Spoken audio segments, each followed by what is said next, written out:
So hey anime fans. The series name is What If Naruto Got Harem with Star Wars. So let's start the series. The bridge was silent as Sidious sat thinking about his current circumstances.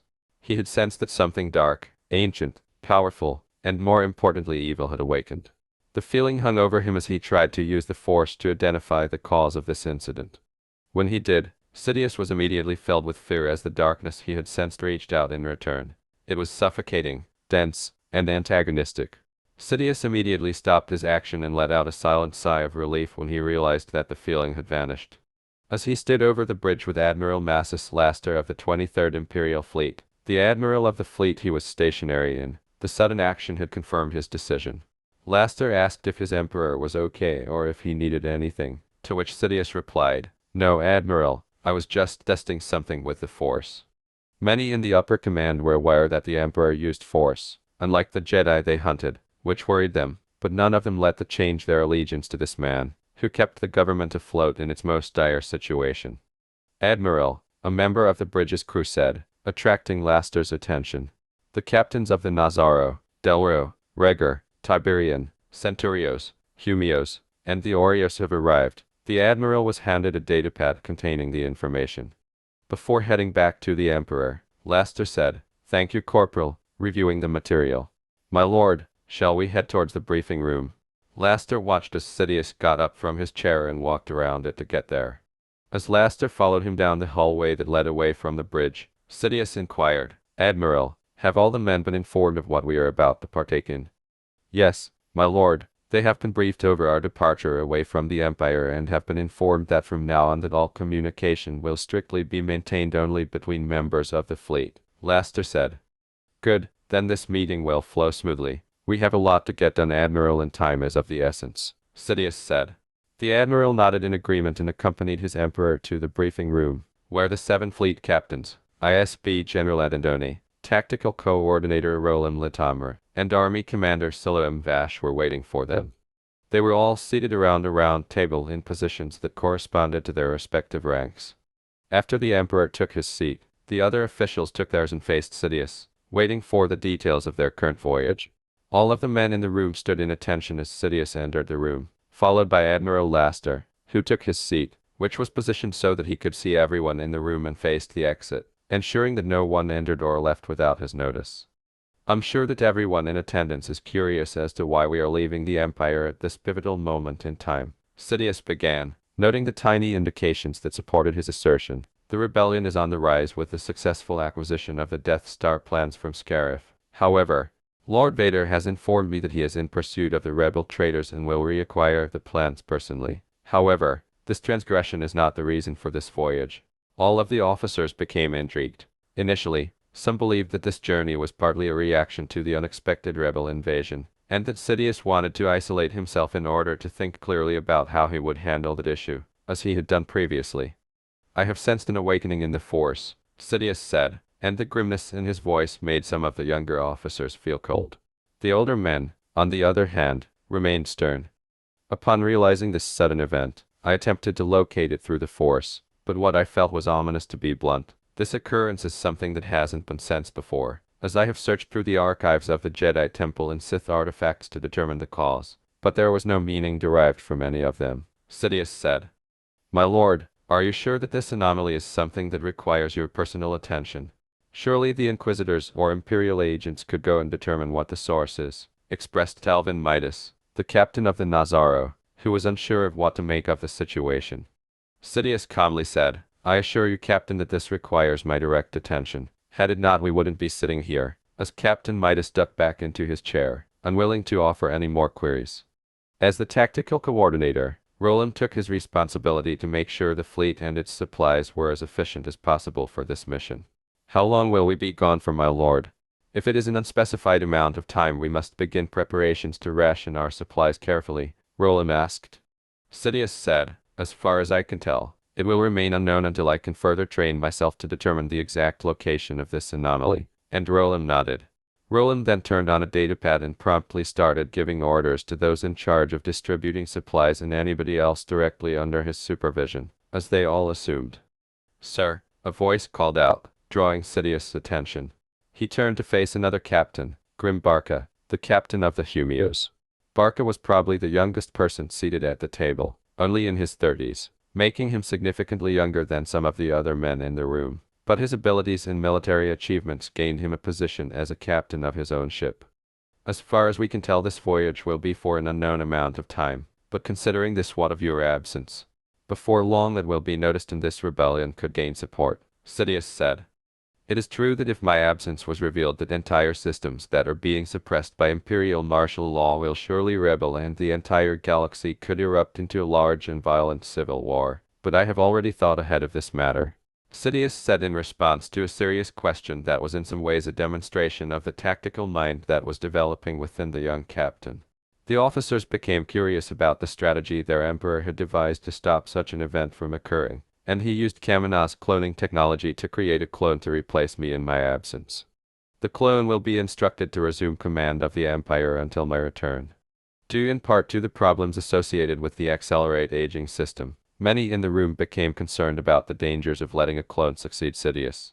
As for the rebel problem, I have left Lord Vader, Grand Moff Tarkin, and Admiral Thrawn in charge of dealing with them, so that upon our return the Empire will be in complete stability, he said. Accepting this line of reasoning, the other members of the room started to follow the remaining tidbits of information that Sidious was giving them to do while they were embarking on this voyage. These included gathering needed materials from worlds when needed and conducting secret experiments with newly acquired technology. An approximate estimate of the total number of forces the fleet could launch, including the special forces units that would be held in reserve, was 415,528. This total war potential included all crews, gunners, soldiers, land vehicles, and aerial vehicles, all of which were directly under the Emperor's command.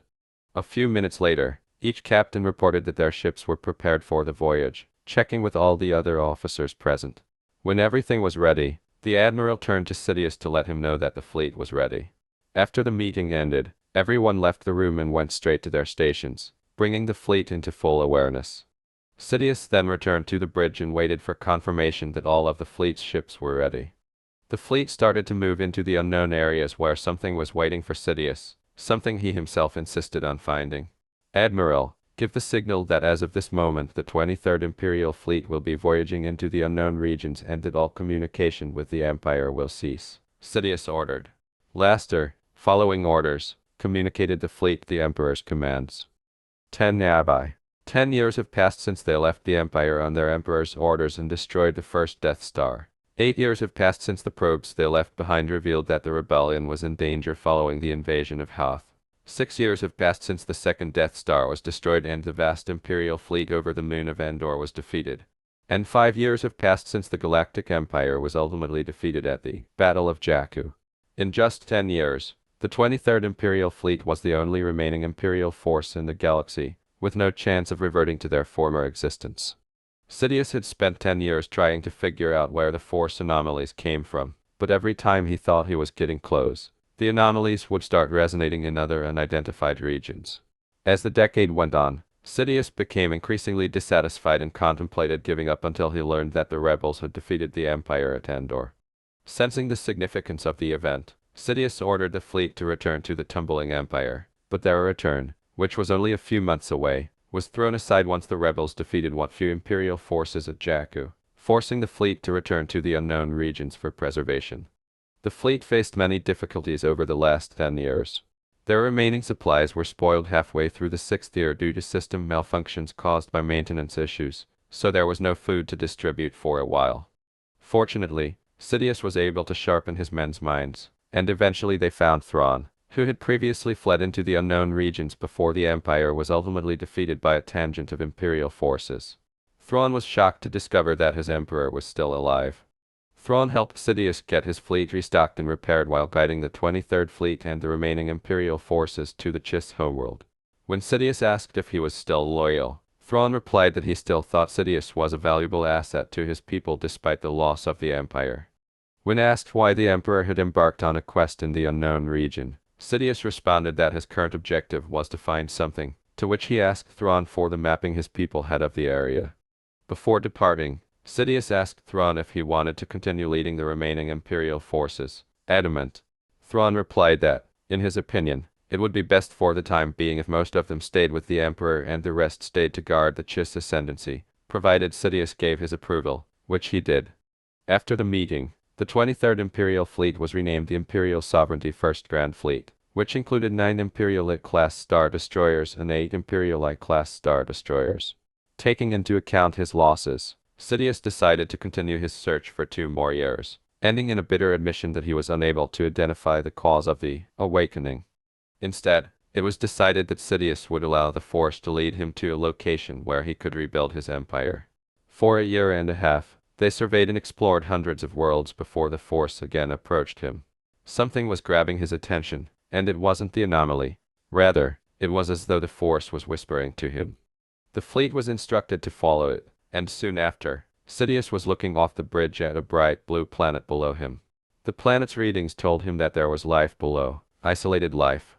Sidious wondered what the Force was trying to tell him, but he became frustrated because he was a Sith and not a Jedi. The Force had never been this pushy before he met his former apprentice, but even then, it was faint. Something down there is trying to reveal itself, Sidious thought. Whatever it is, the Force is wanting me to see it, but what if this is a trap?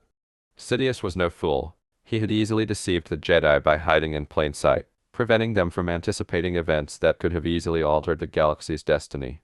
Given the last 10 years, this could easily happen to him as well. "My lord," he said, snapping out of his reverie as he glanced at Admiral Laster to his left. Like the other officers, the now Grand Admiral had grown a little gray since their departure, but his manner remained steady even during trivial situations. "The probes have been launched and the first images will be revealed in a few minutes depending on atmospheric interference," he said.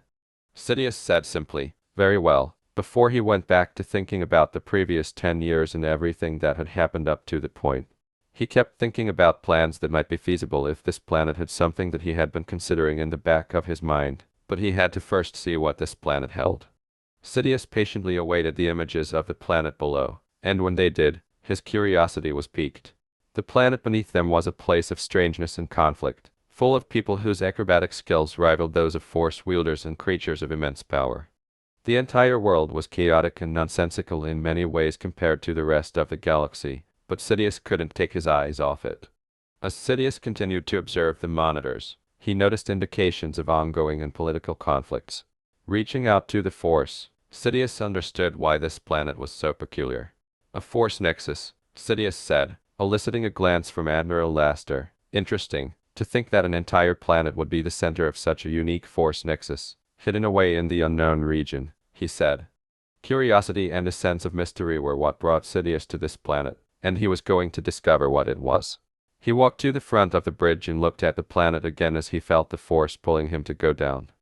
"My lord, we aren't sure if it's safe enough for you to go down there yet. Please allow us more time to gather more information," pleaded Admiral Laster as Sidious continued to leave the bridge, ignoring the Admiral completely as he considered everything in his head. He turned away from the windows and walked to leave the bridge while telling the Admiral to get a shuttle ready for his immediate departure. Sidious was able to move around the ship rather quickly because the troops and personnel moved out of his way right away. Some of the troops even offered to help him move around the ship until his personal guard could arrive. He moved forward to ask anyone in his path to move aside, and after the complies, all of the crew members in his path stood at attention, while the troops remained in parade rest. As word spread that Sidious was going to the hangar to leave right away for the planet's surface, 20 elite Imperial forces gathered and divided to properly escort Sidious to the shuttle and wait for him there to protect him while he explored the new planet. Hundreds of stormtroopers, engineers, pilots, and several members of the ship's crew were waiting in vigil on both sides of the hangar as Sidious arrived, with a single route dividing the 2 sides that led to his personal shuttle.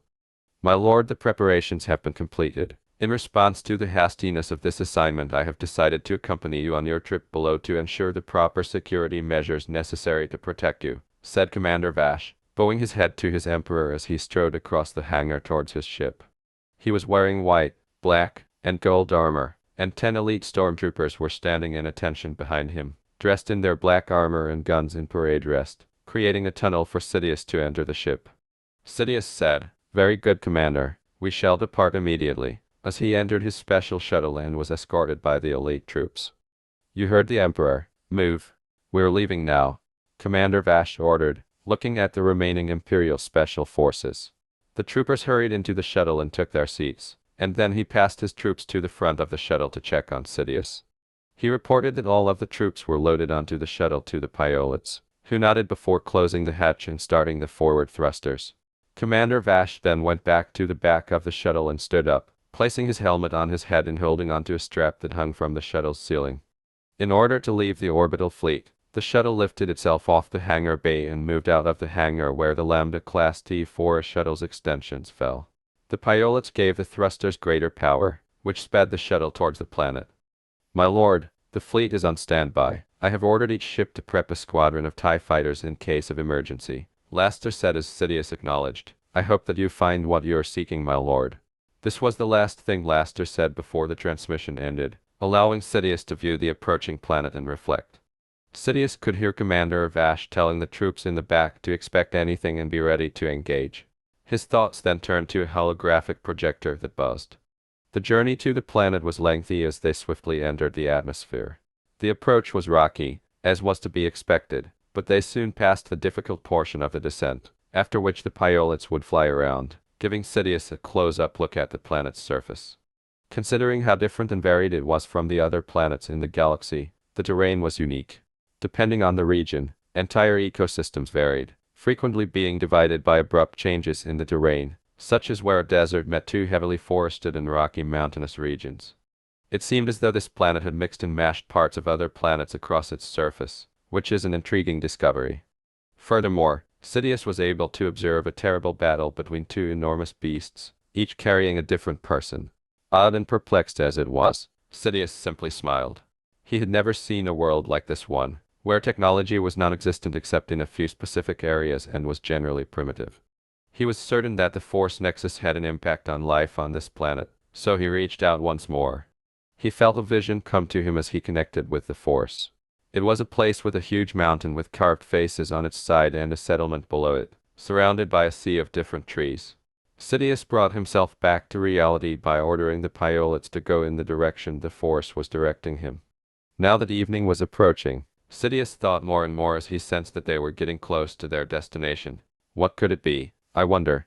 Is it the cause of the anomalies, or is there another reason why the Force reached out as it did? As they got closer, Sidious's mind was racing with these and other ideas. They circled above to make sure the location was correct, and after they were, the pilots looked for a landing zone nearby. They discovered one about a mile away. The shuttle landed in an open field with a single stream through the center, concealing their approach in the darkness. The shuttle door opened, and the troopers in the rear filed out with Commander Vash, who gave them instructions to divide into two groups. The first group would stay near the shuttle, creating a perimeter, while the second group would accompany Sidious as his guards. "My lord, I have half of the men forming a perimeter as we speak, while the other half will be joining me in escorting you through the area," Commander Vash said, turning back to the shuttle and observing Sidious get out and approach him. Sidious gave the order. "Very good, Commander. Now come, we must begin to make our way towards the settlement," and Vash nodded, rallying the escort unit around them. Together, they started down a route that led to a main road into the settlement. The trek was supposed to continue until dusk, which was ideal for the group. As they got closer to the main gate, which, based on its magnitude, radiated power, Sidious felt as though they were getting closer to whatever it was the Force was calling him to. When one of the gate guards saw the group approaching, he called out, "Hey," but two of the troopers, whose rifles were still smoking from their bullets, shot him down. The group then moved into the settlement, taking to the back streets and alleys to avoid any remaining civilians walking the streets and any military patrols that might be nearby. Sensing that the source was on the third floor, he fled to the stairs. Vash had 4 men guard the entrance while the others followed the Sith Lord to a third-floor door. The search took them into a desolate area of the settlement, with parts in ruins and buildings ready to collapse. Oddly enough, Sidious approached a building that looked more stable than others nearby, but the conditions were still appalling. When the group examined it, they saw that it was molded and appeared to be ready to break off its hinges at any time. Commander Vash moved to open the door and pushed it just hard enough to fall into the building when he touched it. When the group turned on the light attachments to their equipment, they saw how dilapidated the building really was. There was little insulation, and there were insects and rodents running across the floor and walls. Sidious ignored the scene in front of him and moved farther inside, feeling that something inside the building was radiating force, almost suffocating it, as he approached an open doorway leading into another room. As he entered, he saw a small bundle in the corner of the room, and he reached for it. Before he could touch it, though, he felt darkness rise from the bundle, preventing him from touching it at first. He paused to consider what this meant, but then proceeded to remove the bundle as covering, and the first thing he saw was a wad of undead blonde hair. As Sidious pulled the covering off further, he saw that the bundle, the source of the force's tugging, was nothing more than a small child. The child's face had 3 lines running across both cheeks, and there was a noticeable lack of meat on the child's bones. Sidious noticed the darkness emanating from the boy and realized that, although the child was smothered in the dark side, he was stronger than himself and resembled his former apprentice. Interesting, Sidious chuckled as he picked him up. The force certainly works in mysterious ways indeed. Commander, inform the shuttle and the men that we will be departing back to the fleet immediately, Sidious ordered as he turned to leave the room. Still baffled by the entire situation, Commander Vash radioed into the shuttle and the rest of his men that they would be leaving the planet. Commander Vash looked over his emperor's shoulder and saw the small child in his arms. Observing the signs of deprivation and the words spoken by Sidious, Commander Vash quickly started to figure out what was going on. I have no idea what it is that has resulted in this boy to be living in such conditions, but surely this will bring about something rather beneficial to myself, Sidious said as he left the building after observing the child in his arms. He was weak and frail, but he reasoned that a trip to the Bacta tank and some regular meals would help. The group proceeded through the settlement with a little too much speed, but at a steady enough pace to stay undetected. They soon found themselves facing the same gate they had entered, but before they could leave, masked people wearing body armor and carrying swords on their backs appeared. The soldiers aimed their rifles at the people in front of them. Sidious, who was observing the group, saw that there were other people on all sides of them, including rooftops and, surprisingly, the sides of walls. Each of them carried a weapon handle, which ranged from the swords on their backs to small, knife-like weapons that were quite long. Commander concurred with Sidious' casual remark. It does seem that we're surrounded, and he silently signaled. It seems as though they won't let us pass, by pressing a small receiver button on his right wrist with his free arm. An elderly man with a black armor and mesh shirt bearing the settlement's emblem landed in front of the group. He brandished a big staff that appeared to be poised to attack them. The man spoke to them in a language that none of the other men could understand, but it was easy to figure out what he was saying from the actions in front of them. Oh, how interesting, Sidious laughed. It seems as though you want what I have, yet from my view this child's suffering seems to be immense. Why is that? The mocking tone in his voice seemed to enrage the elder even more. Of course, he knew that he didn't understand what he said, but judging that he seemed to get the gist of it made the entire exchange much more entertaining. Sidious couldn't help but laugh at the situation he found himself in, so he walked forward. The older man saw what was in his arms, and his eyes sent daggers towards Sidious. Commander Vash put his gun on his back and nodded as he walked in front of Sidious, telling the others to choose their targets. They all followed their commander's lead and put away their weapons, but Sidious just smiled as the group of primitive creatures got ready to attack by drawing their weapons. The elder in front of them gave the order, and they charged. Commander Vash was taken aback when the armored man sidestepped the attack and then struck him in the stomach from his knee before punching him in the face.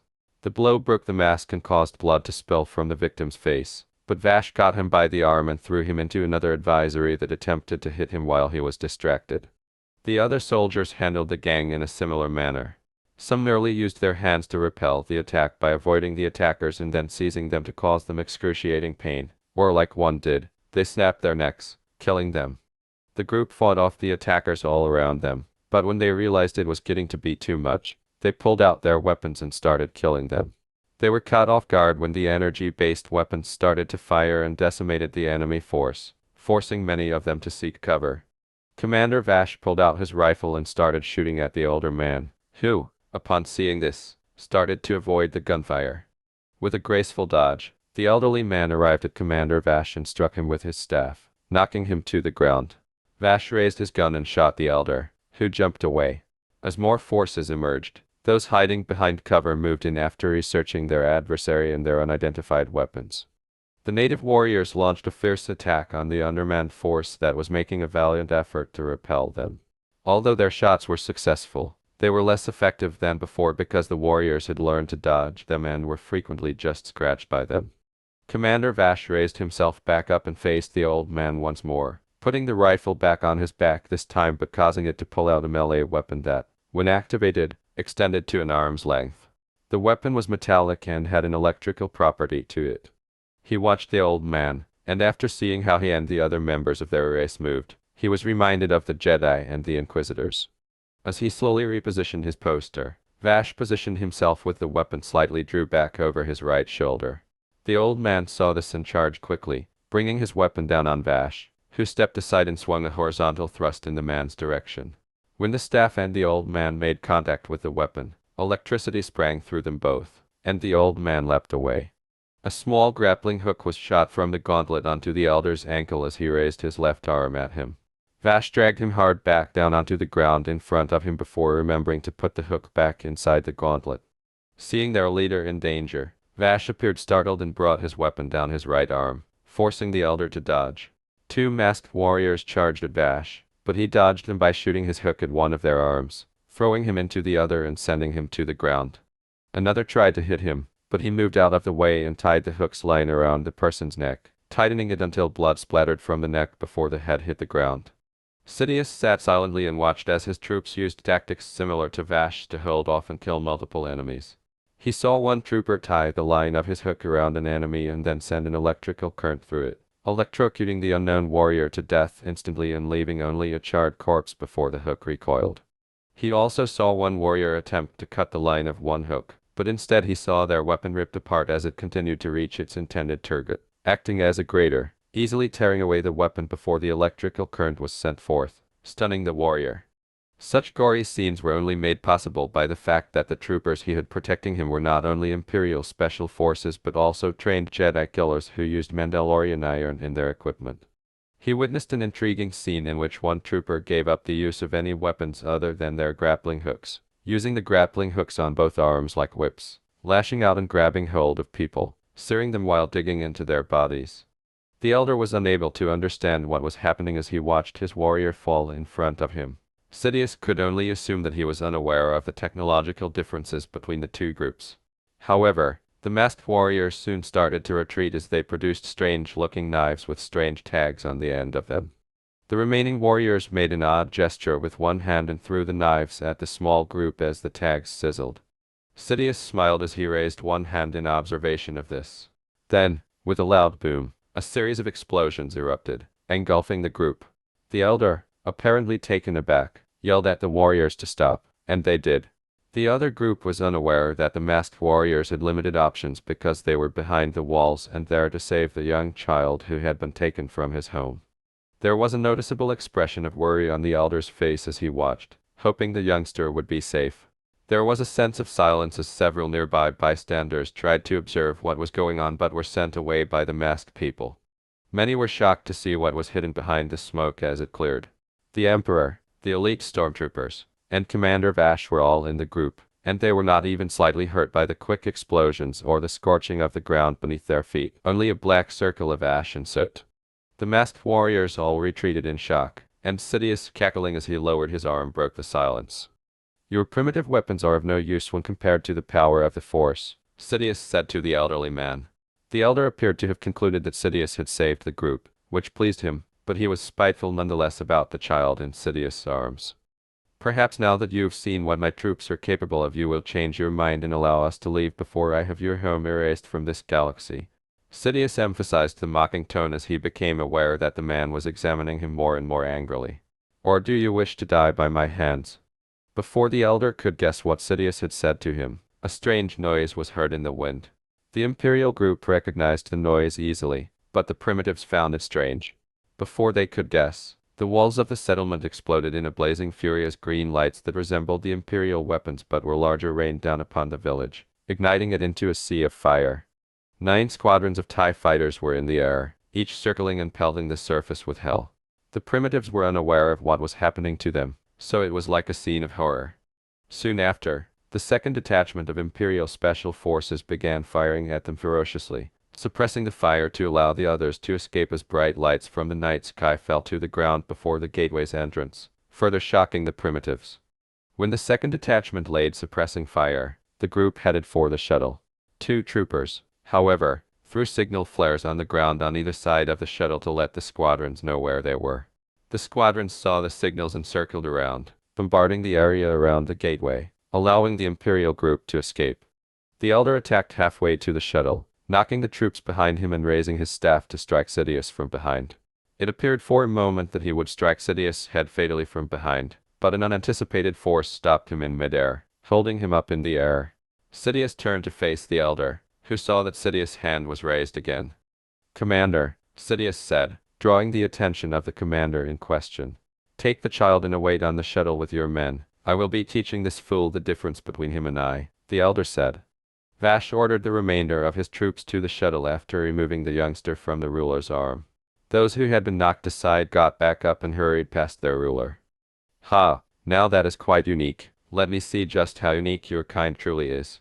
Sidious laughed as he stood motionless, releasing the Elder, who landed on his feet. The Elder realized that Sidious was much more dangerous than he had first thought and realized that he would have to go all out if he was to save the child. Setting his staff down, the Elder flew through a series of hand signs, and when he was done, two smoke clouds appeared and two copies of the man emerged, making Sidious smile wide. The original was aiming for a pincer formation as he rushed forward with the two copies. Instead, Sidious reached out and pulled the two copies towards him. He then leapt to his feet, causing the two to collide before he pushed them into the ground, dispelling them and landing on his feet. The Elder halted as he swiftly considered what he had just witnessed. Choosing to try something different, the Elder flew through a different series of hand signals before inhaling deeply and letting a stream of fire shoot out of his mouth in the direction of Sidious, who used an enhanced force push to put out the flames, dispersing them and slamming the Elder into the air. The Elder suddenly pulled out his staff and tried to bring it down on Sidious, who jumped away. Sidious wanted the old man to realize his error, so he grabbed him with force, slammed him into the ground, and then pulled him towards him. The old man was surprised to see this and was even more shocked when he heard a loud scream of pain coming from the staff. When the Elder looked at the staff, he saw that it was cut cleanly in half and that the area where the cut was on both sides was singed. After a few seconds, the staff dispersed into a puff of smoke, leaving the Elder without it. Sidious said, "Well now, that was certainly surprising. I see that there is still so much mystery to this world," before the Elder was abruptly pulled forward. A second later, he felt a sharp pain as he looked down and saw that the energy weapon had pierced his lower abdomen. When he looked up at Sidious, he saw his attacker's eyes, and he realized how terrifying his opponent really was because he saw only a never-ending darkness instead of light. "I guess I should thank you," Sidious began as he lifted the Elder into the air with force. "Because of you I have found my newest apprentice, and I will ensure that he comes back to destroy the home that was so cruel to him." The Elder screamed in agony and fell to his knees as Sidious removed his lightsaber from the man's body. He deactivated it and hid it away in his cloak while glaring down at the speaker. With a broad smile, Sidious unleashed the force of his force lighting on the elderly man, who let out a cry of agony. Laughing at the sight, Sidious increased the force of his force lighting, charring the man's body, and launched the Elder into the top of the gate, causing it and the nearby standing portions of the wall to collapse and fly into the settlement. Sidious was greatly amused by the screams that followed as he turned and started to board his shuttle.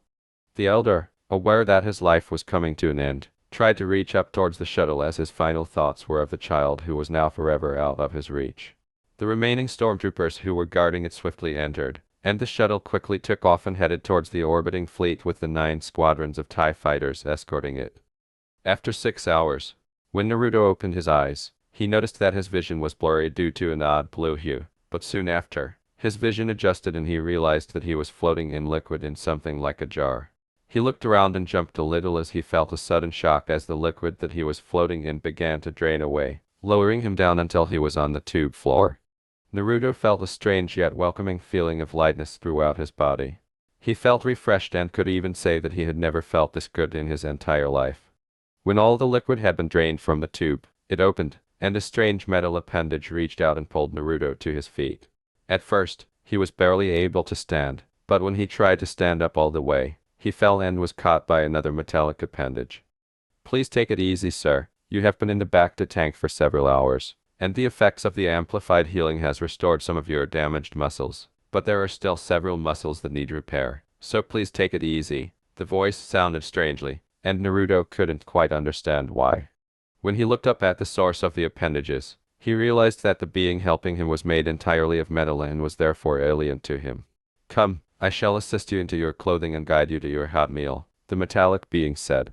10 minutes later, Naruto was fully dressed and sitting in an unfamiliar room, watching the strange hot food in front of him. Using one of the eating implements that had been given to him, he prodded a potential source of substance and was relieved that nothing exploded. He brought a piece up so he could smell Naruto when the door to his left opened, startling him with the suddenness of it. A cloaked guy entered the room and sat down directly across from Naruto. Naruto, who is always leery of strangers, examined the unfamiliar man and concluded that he appeared older than the elderly Hokage. The man said, "Hello there, my boy, I see that you are faring much better than when I found you earlier," and Naruto gave him a perplexed look in return. Naruto didn't respond right away, but the man could tell the child was cautious, probably because of his upbringing. "How are you enjoying your stay on my ship?" he asked. The young child's innocence was apparent as he asked, "Ship? What's a ship?"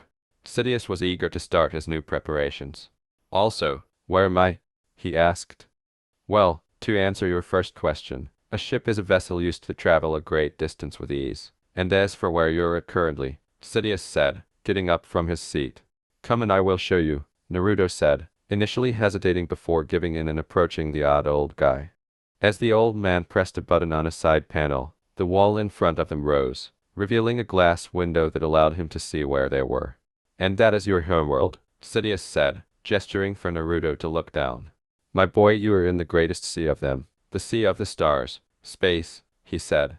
As he attempted to comprehend everything in his impressionable mind, Naruto looked down at the planet where he had come from. "Hey mister, what is space?" he queried, drawing a laugh from the older present. "Why, an endless sea of black filled with all the stars and planets in the universe, my boy," replied Sidious. "But what is a universe?" Sidious laughed as the child's curiosity filled his eyes. He recalled an apprentice of his, evoking a strange mix of nostalgia and hatred. However, in the present, Sidious realized that if he was to fully create a legacy that would endure, he would need to learn from his past mistakes when taking on apprentices, so for the time being he would be patient. And a galaxy is something that holds all of the stars and planets. They are smaller and more numerous than the universe, Sidious clarified, anticipating the child's confusion when he mentioned galaxies. "Ah, a universe is what everything is in, all of the stars, planets, and galaxies," he said. "So, if I'm not in my village, when can I go back?" asked Naruto, a perplexed but expected question. "I can't be gone for too long, otherwise Gigi will be looking for me, and I want to go and visit Mr. Ichiraku and Ayame-chan." But Sidious anticipated this since he knew Naruto was too young to fully comprehend what he was saying. "I have no idea what he is talking about, but he must have some people that he cares about, whether they are alive or not, will be something that could easily assist him in his advancement through the dark side," Sidious thought, based on the fact that his translator didn't quite register certain words, so he assumed that they were honorifics of some kind. This thought was filed alongside others like it as Sidious took note of everything that Naruto did and said in order to fully understand his new apprentice. Sidious began, "There is no need for you to worry about that, Naruto," to which Naruto raised an eyebrow incredulously. "You will be able to return once you have finished your training," Sidious said. "My training?" Naruto said again, bewildered, which made Sidious grin with laughter. Naruto had never heard of a Sith, or Sith Lord before, so it sounded strange and difficult for him to pronounce. "Yes, you're training to become a Sith Lord," Sidious said, his words tinged with mystery. After having trouble correctly pronouncing the word, Naruto wondered, "What's a Sith Lord?" Sidious simply responded, "A Sith Lord is a user of the dark side of the Force," while attempting to correct the pronunciation there to prevent any further issues throughout development. With innocence, Naruto questioned, "Are they stronger than shinobi?" Sidious himself questioned, "Is that what you call your warriors back home?" "Yeah, there's even an academy to become one. Gigi said that once I got a little older then he would let join. Of course, I won't be let in until I'm 6 years old," Naruto clarified. Sidious inquired, "And how old are you right now?" 4. Sidious secretly relished the chance, knowing that this would undoubtedly be his greatest accomplishment and the legacy he hoped Vader would have left behind, someone who would always follow his lead. He had never had the chance to train someone so young and strong before. A small sparkle appeared in Naruto's eyes as Sidious declared, "Well then, Going back to your previous question, the Sith are by far the most powerful warriors in the galaxy. It was clear that the desire for power was what drove so many people before them to turn to the dark side. I want to be super strong, so strong in fact that I can become the Hokage and protect those I care about, Sidious said, as he watched as Naruto appeared to think about the information he had been given. Whether intentional or not, Sidious felt the force around Naruto intensify as the child smiled up at the elderly Sith Lord. "All right, old man, I'll take up your offer," Naruto exclaimed, making Sidious smile as well. "A sure weakness indeed. If I'm able to rid him of it, he will surely not be limited by attachments, and become something that will be the epitome of the dark side," Sidious said, his smile fading as he considered the words his new pupil used to convey his wish to become his apprentice. Sidious pondered. The boy didn't seem to grasp what Sidious was saying, but he ignored it nonetheless. "Very well, from now on you will be my apprentice, and I your master. I am Darth Sidious, the former Emperor of the Galactic Empire," Sidious continued. Unaware of what was ahead for him and the doom he would face as a result of this agreement in a galaxy far, far away, Naruto responded, "My name is Naruto Uzumaki, and I am the future Sith Lord who will be the strongest Hokage there will ever be."